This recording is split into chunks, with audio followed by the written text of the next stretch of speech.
I'm Catherine. Hi, I'm Elizabeth. And you're here at the FireWalker podcast. FireWalker podcast is a place where we come together to share stories that have shaped us into who we are. Nobody walks through a fire and comes out unchanged. Together in the community here, this is where we're going to share them. Yeah. So thank you for being here today with us. If you haven't already, I don't know if you know this, but you can leave us a 5-star review on Apple Podcasts. Tell us exactly what you think. Please don't hold back. We've had a lot of great information already in our 6 episodes. And if you've heard anything that's helped you in any way, or you found value or it's resonated with you, please share it with your friends because it could maybe possibly change their life. So welcome to episode 7. Yeah, baby! Fun fact. Fun fact. Most podcasters give up before 7 episodes. Not us. So here we are. Here we are. So you're at least getting 7. Yeah, and soon to be 17,000. Oh, of course. Easy. I mean, if I do that math, it's not soon, but yeah. The rate we're rolling. Okay, yeah, maybe. Yeah. Well, we're on episode 7. Yes. Again, share these episodes, you guys. We've had a lot of really good stuff. Yes. Today, we are going to talk about scarcity and abundance. Yeah. Don't know if that has been in your guys' heads lately, but it sure as hell has been in mine, Elizabeth's. Yeah, a little bit. Yeah, so the other day, kind of what, like, how this originated in thoughts and like where I really saw it show up. I just felt like everything I was touching was just like, I don't have enough money. I don't have enough like love or whatever. I don't have enough. All the things were not enough. I didn't have enough grocery money. I didn't have enough time in my day. I didn't have, all the things were just like rolling into this like scarcity mindset, kind of like a snowball effect. And I just remember almost like an awakening in a way, where it was a gentle thought. Like I practiced a lot of self-compassion, so I felt like when that moment came and that like awareness arose, it was this like, wait, all you need to do is switch your thinking. If I turn the tables, I have more than enough money. I have more than enough love. I mean, it snowballs in the exact opposite direction of the scarcity. And that's how it came to be. And like, hey, should we podcast about it? Of course we should. Want to talk about it? Of course. Great, let's do it. Yeah, so you brought that up and then I kind of sat with it. And the first thing that came to mind was, it actually revolves around money. Oh, damn. I know. I know. Bitch. But it comes down to, so when money is not a point of stress at home for us, we don't seem to pick things apart as much. So a good example, our kids are very busy and they spend a lot of money on extracurriculars, but the main suck is dance. And you're gonna know this soon because you're a cheer mom now. I know. Oh, that's right. Yeah, my daughter. Yeah. You're gonna be buying them fucking $50 bows and shit. Oh, ouch. Yeah, ouch. So when I was thinking about it, first thing that came to mind was dance. And when things are good, we fucking love dance.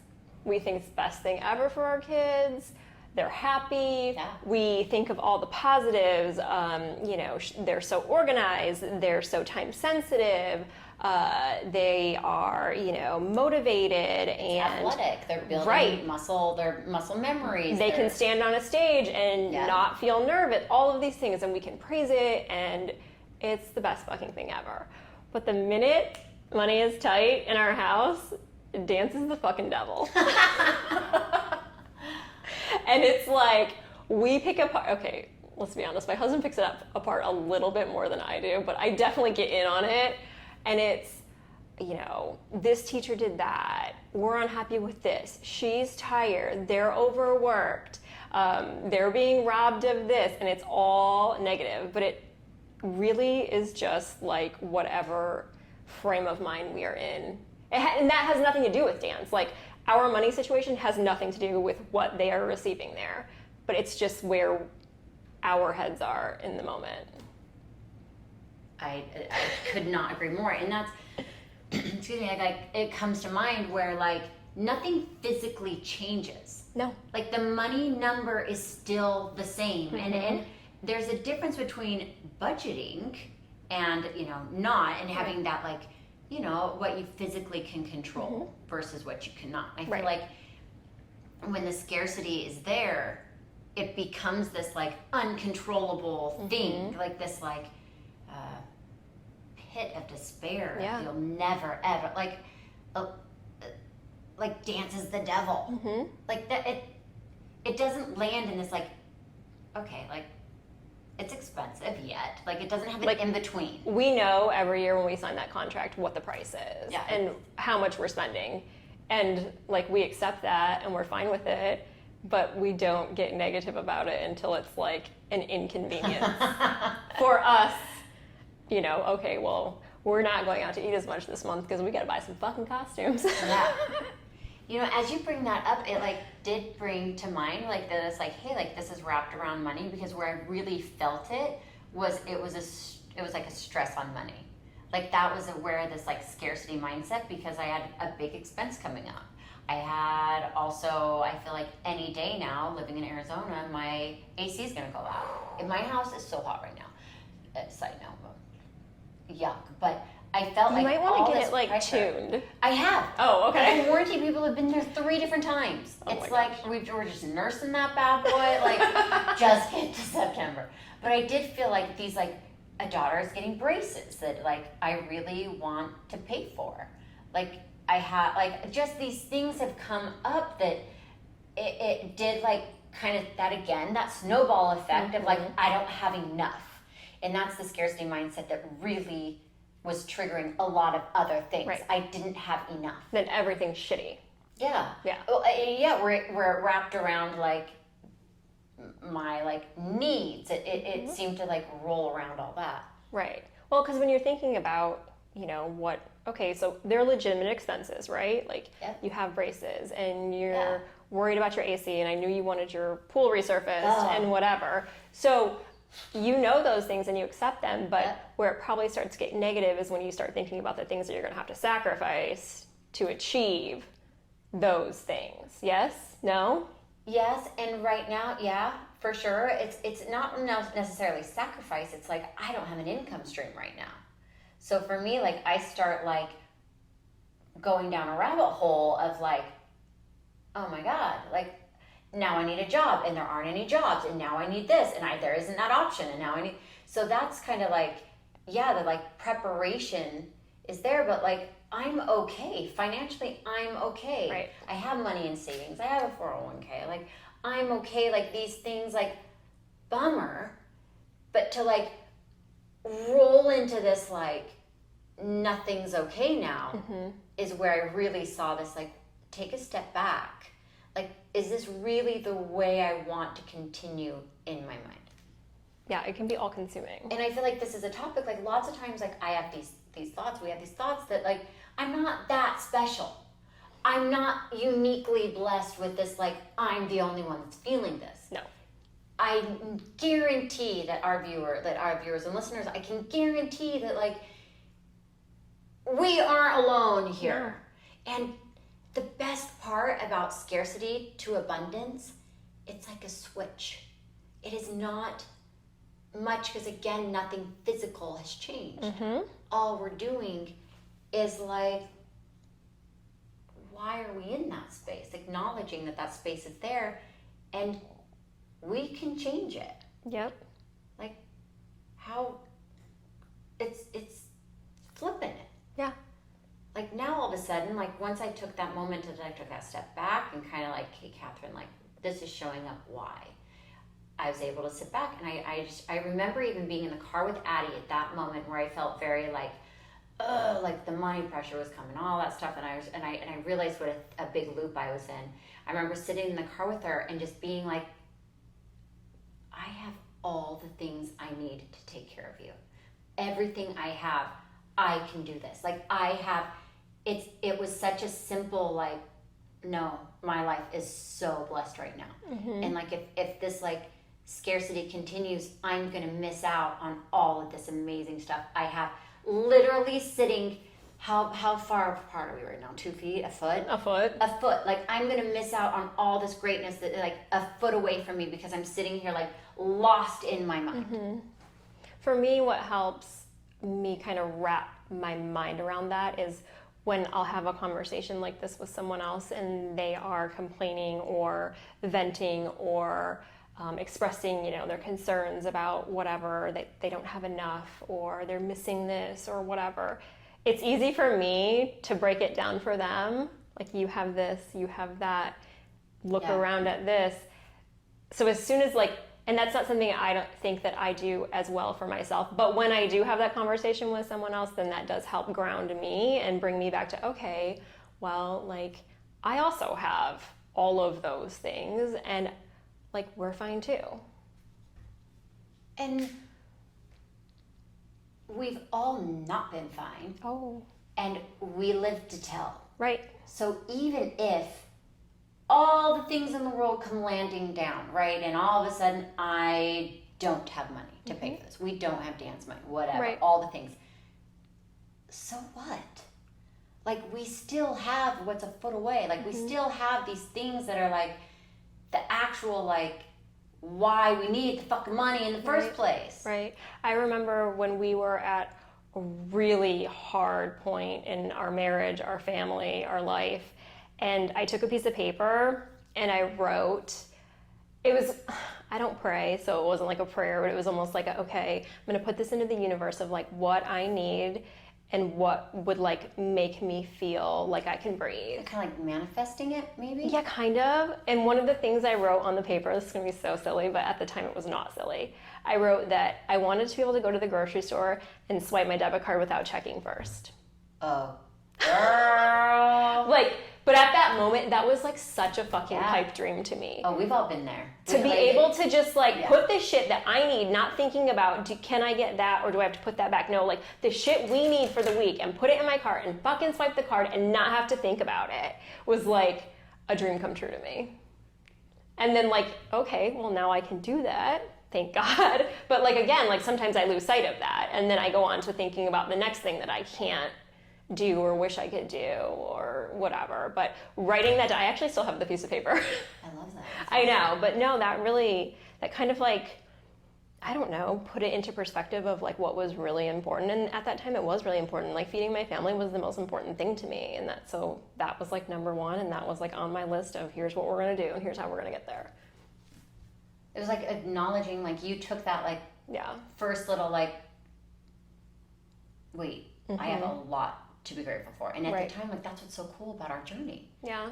We truly evolve. We just forget that that was our landing place when we needed it then. Now we get to have another little landing place. Right. Yeah. That's amazing. I know. I kind of forgot about that little note till just now. That's cute. But I do still have it. I found it when we moved. That's great. Yeah. And okay, so a word too that I feel evokes words of controversy is romanticizing. Yes. Because I love it. I love the idea, and then this is where the evocation starts.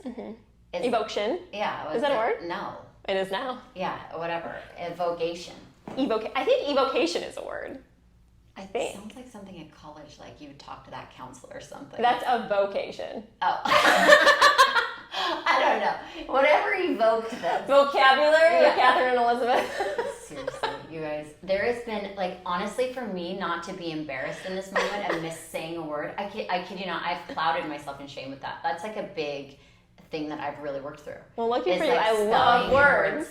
I know, but for me not to be embarrassed in this moment and to truly be yeah, Catherine, it's just, people say words all wrong all the time. Wait, what was it? Evocation? Evocation. I don't really know. But it's a lot of growth for me. Hashtag that shit. Yeah, right. Here Evocation. We are. We're growing so big. So okay, so where I feel the okay, we'll just talk about. We'll talk about their Romanticizing? Yeah, like, yeah. You want me to go first? Well, I kind of want to. Go. Because my idea is so simple. Yeah, mine's not so go. Yeah, like mine's so simple. Like the romanticizing for me looks like you have a hot cup of coffee. Like I've been so depressed in my life where like I could not see anything good. So for me, the idea of romanticizing was so simple. It was like the first baby step I could take. It was this like, not everything is pitch black. Like I can find one little spark of light. So I remember being in this like mind space of just like, what is one thing I can look at that like just give me one little thing. And I just remember thinking like, I like hot coffee. Like thinking like so to me romanticizing triggers these like little teeny things of this like delicate. I don't know if that's tiny though, because it was a baby step. Have you seen Elf? I fucking love Okay, so it. they're sitting. I could be buddy. They're sitting in the coffee life. shop, and he's like, "It's the world's best coffee," and she's like, "Congratulations!" It's a crappy cup of coffee. Well, like that's like a really good example. I love it. That could be my favorite character. That could seriously. You might be buddy. I could be a real life buddy. Okay, now let's hear your. Oh, so I don't know if like we actually use the word in our house correctly, but when we talk about romanticizing something, we talk about when like kind of like good old days conversation, right? Like remember when? Yeah. So like a big one for us is when we lived in New York. And so we talk about New York when people ask us, like, our faces fucking light up, and we're like, New York is the best city on earth, and you can do this, and you can eat that, and then you can go here. When in reality, like, when we were actually there, we were kind of fucking miserable. Like, I worked 80 hours a week. My husband traveled 5 to 6 days a week. I had a nanny that I paid almost as much as I made just to, like, be able to keep going to work. Let's see, my rent was like $7,000 a month. There were cockroaches everywhere. Like, but we don't think about that. We think of like, it was so beautiful and sparkly and pretty. And it's like, you kind of, I don't know, we kind of like wipe away the bad. And that's how we like romanticize in our house. Like, so the romanticizing takes away some of the reality. Yeah. Cause I mean, if you're thinking like, if you're just going to break the word down, like romance is like the good parts, right? Mm-hmm. Like the beauty and the like warm and fuzzies, right? Mm-hmm. So like when we romanticize a conversation in our house, we only see the good shit. But if you're living in like, okay, I see that. Yeah. I feel like I'm like already jumping like what about this? What about this? And like I acknowledge, like I hear that stress. Like I think there's a lot of really good. Like between the two ideas, like they are such a little. I mean, they're not crazy different. I mean, yours was very like rudimentary, and mine was very like grandiose. Like, yeah. But it's the same like basic principle, I think. I feel like when I needed to romanticize, like when that space was like so clearly a necessity for my like survival, it was okay to only see the good things. Yeah. It was okay to see the romance in my life because nothing in my life felt good. Like I like it's so hard to explain depression to somebody that hasn't sat in depression. It is. Because the like creature we talked about that was 1 foot away from me in the car as I'm talking about this like spiraling into the scarcity mindset, I couldn't even see the true value of that in that moment. So my romanticizing was this like, I have to find something. When in reality, you were sitting in a pretty new car with your kid. Yeah. Your car had gas. It's insured. Yeah, that was a dark time. You were probably going somewhere freaking great with your kid. I was. But in that moment, you can't see that. Yeah. Yeah, no, I totally.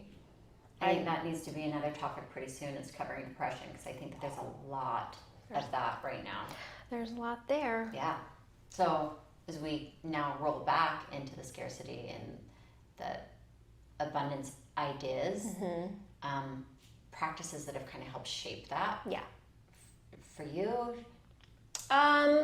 Well, another thing that you and I chatted about before we started recording was when I think about one of the things when you first said it to me, like, let's talk about this. Another thing I thought of was right now here, gyms are closed.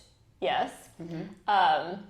And people that I know that haven't been at the gym in like 17 years, but yet maintain a membership are like, when is the gym going to open? I can't wait to go to the gym. And I'm just like, okay, well, that's great. I'm so happy for you. Let's go together. But do you know you've been paying for it for 17 years and have never gone? I've never been. But now that you can't have it. You have to have it. Right. So as soon as like you draw that hard line of you can't have something, like you immediately want it.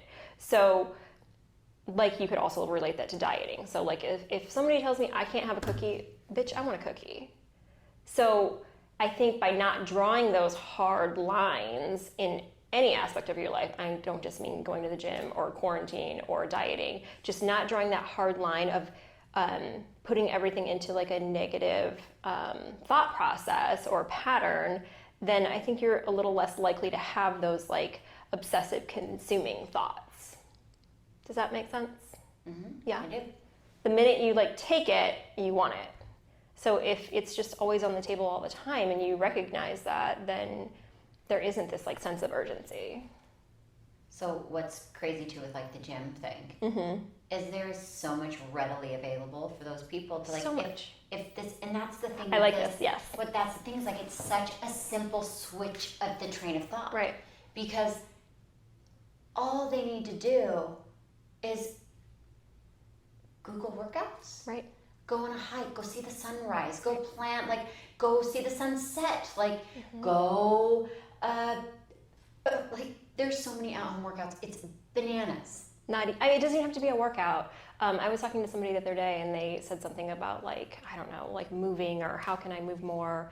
And I'm like, I walked my dog for 20 minutes. Oh, it was about energy. That's what it was. Somebody was asking about energy. And they were like, what can I take? I want to like B vitamin. I'm like, no. Like start here. Every morning when you get up, walk for 20 minutes. Like that's it. So I walk my dog, 'cause I have a dog, but I make sure I even like literally set my like watch for 20 minutes and I walk my dog every morning for 20 minutes and getting up and getting the sun and whatever. But I do that 4 times a day. That's 80 minutes of cardio. But it feels like nothing, right? Yeah. But again, like it's something so simple, but people are caught up on the idea of, well, I can't go to my spin class. Yes. I can't go to CrossFit. So that's it. It's a hard line in the sand for them. They can't see like any other options, even though in reality, like we live in the second fucking safest city in America. Like go walk around. Yeah. Like you have it right there. But they're just so stuck on the idea of what they can't have. They can't see what they do have. I think the hard line is a big, big part in this. Right. Because I think, like, you're exactly right. You can just kind of, like, take that away.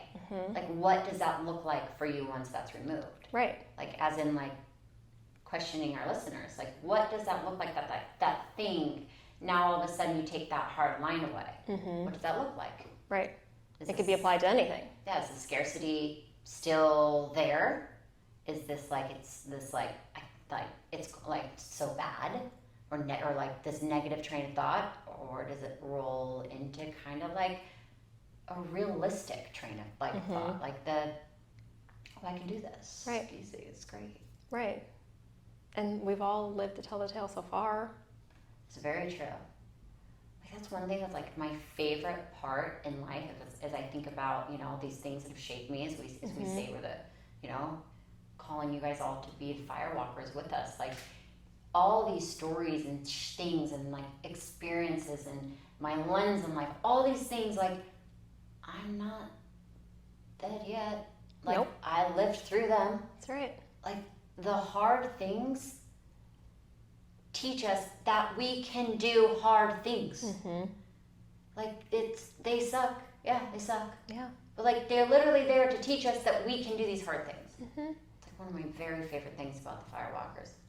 And even the scariest things, like when I literally thought like I couldn't go buy groceries, like we were fine. Like maybe I was freaked out about groceries, but guess what? We could shit in the pantry. Like was never really that bad. But in my mind, I was just caught up on like, oh, well, I can't buy that this week. But like, we were fine. Like, I couldn't see it in that moment. It didn't feel fine in that moment because I couldn't take that step back. I was just focused on, I have this, I can't have this. Sometimes too, it's how do you pull yourself out of that? So say a listener is stuck.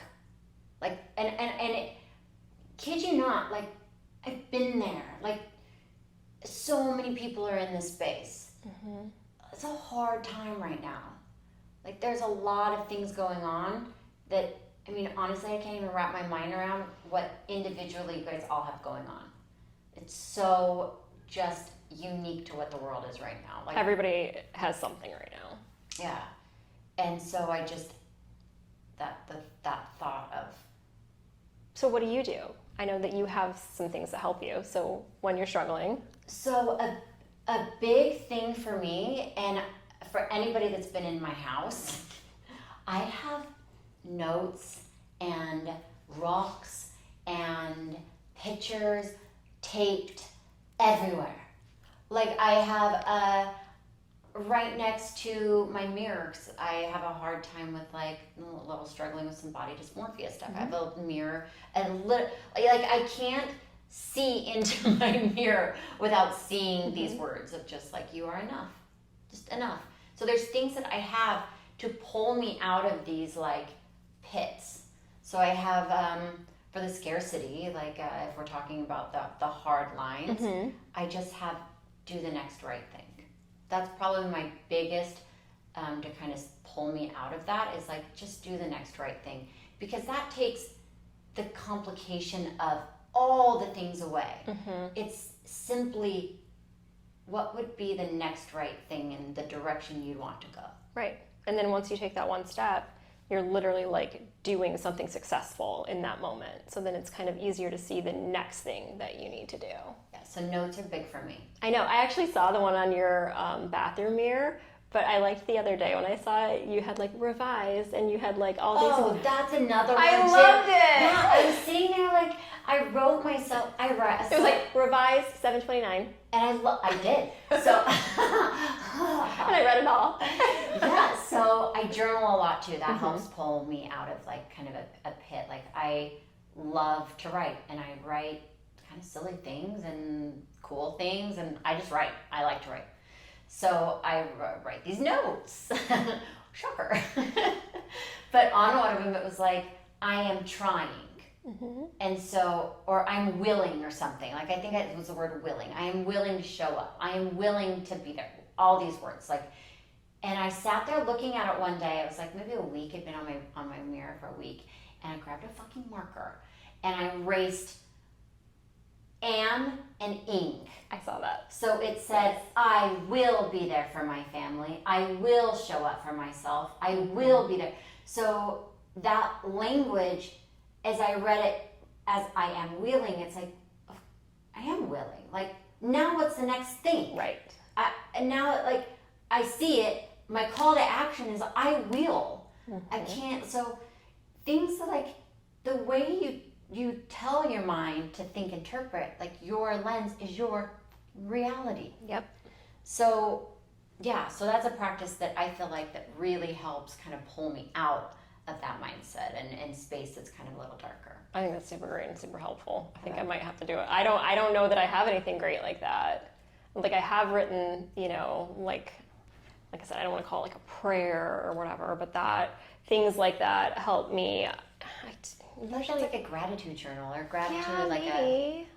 I write a lot of things in my phone. I'll grab like the notes app and I'll just make a quick whatever, and then I'll go back to it later and kind of reread it, and it'll help me kind of like, okay, like that's fine, like that's over, we're done, we can cross it off the list, and I can like move on instead of like just dwelling on whatever the silly thing was. I do like to-do lists. They make me happy. I can only imagine. I like to cross shit off. So as you were saying the text, like as you like kind of grab notes and text, yeah, that brings me to, I mean, it's a little to the side, but same concept. I send myself texts all the time. I think we've actually talked about it before, like Kid you on not? here, I think. If there's one thing that like, just try something new today, if you can just like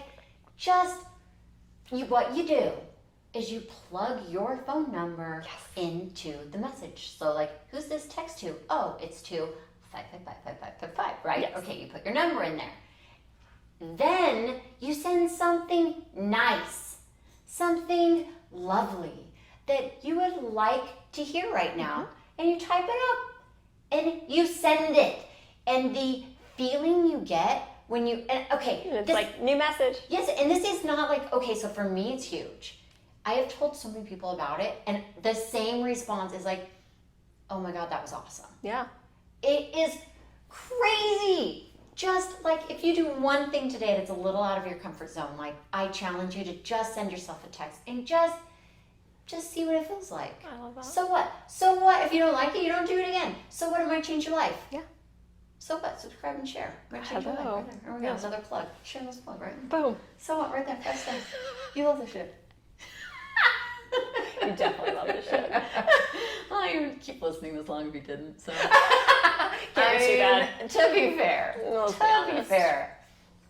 All right, so yeah, like, and I also, okay, I feel like I'm talking a lot, but I feel like this is gonna definitely, you're gonna pipe in right here. Okay. Meditation fuck. has changed No. my life. I'm gonna leave. I kid you not, like, I wanna have a whole episode where I just talk about the benefits of meditation and how they've showed up in my life. Because, I won't be on that episode. okay, I'll just, fine. Elizabeth will be sitting there, like, She'll have a guest co-host. She'll be throwing me, like, flipping me off and, I like, will. I'll stand behind the camera and I'll, like, yeah. flash you. Okay, but if meditation is something that you have been contemplating, or like maybe you're suggesting to yourself that I don't have time for this or whatever, you do. And it is life-changing. And this is where I feel like Elizabeth can come in here and say some stuff that's going to challenge this. I can say it or I can keep it to myself. No, I feel like this is the platform where you say it. Okay, so my 2 cents is like, you want to change your life, you fucking meditate. Okay, go. My 2 cents is that shit'll stress me out, and I am just fucking fine the way I am. I have enough stress. I don't need to stress about meditating. Oh, I love it. As I'm sitting here, like before we pushed record, I was like, but Elizabeth, you don't understand. And I'm like, this you don't makes it so understand. you don't have more stress. She's like, fuck you. Like, I get stressed thinking about it. And then I'm going to leave more stressed because the whole time I'm going to be meditating. Okay, I'm going to think about all the shit I should be doing. Okay, so we're going to have a co-host in here. Yes, one we day are. For that one. And then I'm sure that we want to be like, I'm not in for this. I'm not in for this episode. I didn't guarantee that they're going to come up. Okay, all right, there we go. Yeah. Those are practices that I can think of just top of my head. And I'll do the texting. you're going to really do it? I will do the texting. Have you done it yet? This is your first time? Okay, if I text myself, it's usually just a reminder. Same. That's how it's. Okay, so that's how I learned how to text myself. And then again, like for those that I do think I've actually said it in an episode before, but what happened is I was sitting in an addiction meeting, like a meeting. It was a sex addiction meeting I was sitting in, and somebody brought that up, and I felt my mind like explode, because at the time in my life I was probably in the middle of the divorce, so alone, so scared, trying to like not be scared. I hadn't established like healthy boundaries and trust within my own family. So my mom, dad, brothers, so they were all at a freaking 10,000 miles distance. Like I wouldn't let them close to me, even if my life depended. I'd be like, I don't care. Like, you guys are not safe for me right now. So in that moment, I was so alone, so empty. Like my little love cup, as we talked about, yesterday, or last episode, was so empty. So the minute I started sending me this love and acceptance of just like, and to be honest, somebody could tell me they love me 1,000,000 times, and it's not going to have the same effect as me telling me I love me. And so that, like, I felt like was so life-changing to me, because in that moment, it really changed my life. I didn't have that connection to self. I didn't have that love yet. I didn't have like a side love coming in. I mean, I had my kids, but they were in so much hurt and pain. Right. Like, and like, that's not their job to like fill their mom's love cup. Like, it's just not. It's not. And I had no companionship. So I didn't have that like partner where it's like, hey, like my feet are taken out from underneath me. Like I need you to kind of help support me for a minute. I didn't have that. Right. So that like, that's where that texting just totally, like I felt like, okay, there we go. We just shared a little side story of that. But that's where the texting literally like saved my life. I mean, kind of. I mean, I wasn't scared for my life at that time, but I definitely needed that. Step in the right direction. Oh my gosh, absolutely. That's the coolest thing either. A little plug in for meetings right now. Like, I feel like there's so much shame and fear and, well, that's not for me. I'm not going to fit into these meetings. I have met and heard the most badass people stand up and share their soul. This whole show, like this whole idea for me is we're talking about how is this podcast, where is it going to land? Sat there and was like, if I could even get 1 ounce of these meetings, one like sliver of like pureness of heart into like, how can I share this with the world? Because now everyone's going to sit there and go to these meetings and see these like souls that think they're like, I mean, this is the most real you can actually get. And alive the heart, like it's like begging one soul to come back to home. So like these meetings, like I just go to a meeting, like a lot of them, oh, they're so cool. They're so cool.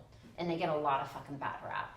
And it's not fair because the stuff that I've learned in these meetings, sitting there and being humble and being willing to like, I'm no fucking better than them. I'm not, like neither are you. Nope. Like, you're not. Like, these are people willing to, like, face their shit. So, I mean, if you're struggling Puts with them something way right ahead now, of a lot of other people. amen.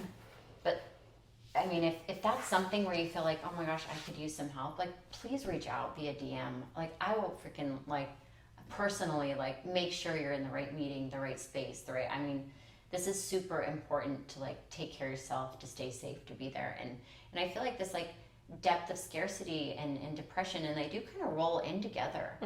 That this can be really dark and scary, and really like it depends on the depths. Like maybe someone's just like, well, whatever. This like top level of scarcity, like things have been really dark before. So and again, I'm sharing my story. I don't know yours yet. Like I'm looking forward to hearing your stories of what shaped you. So maybe this is like our connector. Maybe this is your chance to come in and like, let's shape each other. Like I need you as much as you need me. I love that. Yeah? I do. Great. Wow, there we go. As long as I don't have to meditate. What if one day we like trick you? All of a sudden you show up. There's a guru, there's beads, there's like sage burning, there's like crystals all over. What would you do? Well, I would walk out. But... Oh, I love it. So I don't, maybe I have to like wake up into it or something. Yeah, or like maybe show up in my out. bedroom at 5 a.m.